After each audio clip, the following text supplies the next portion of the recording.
Sa pagtatapos ng DRRM training, naisip ko kung paano mas mapanagutan at maitaguyod ang kaligtasan ng aking pamilya at komunidad. Ito'y nagbigay ng kumpiyansa na maaari kong kabayan ang aking sarili at iba pang tao sa gitna ng anumang trahedya. Natutunan ko ang kahalagahan ng kooperasyon at pakikipagtulungan sa ibang tao sa gitna ng krisis. Sa pamamagitan ng DRRM training, natutunan kong hindi sapat na alam mo lang ang mga hakbang. Kailangan mo rin itong isakatuparan sa oras ng pangangailangan.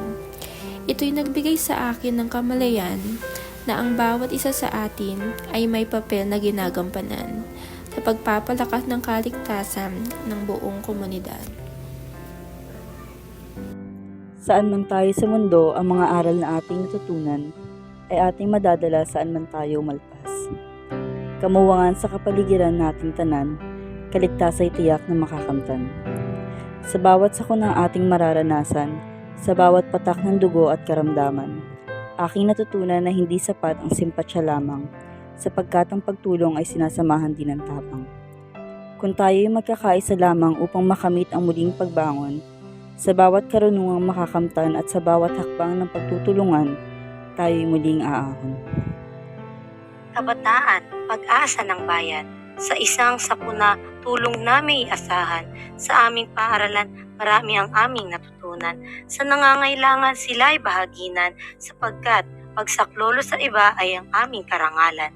Kaalaman namin ay sapat, pagbigkis ng sugat, pagbenda sa noo, pagtali sa braso, pagkawala ng malay ng tao ay maaaring malunasan.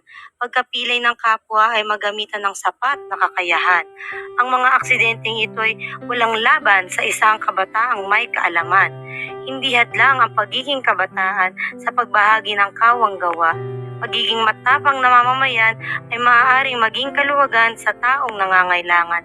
Kahinaan ng iba, kami maging kalakasan. Sa kalamidad, kami maging kasangga. Tulong namin ay walang kabayaran. Pagiging responsableng mamamayan, nais naming maging halimbawa.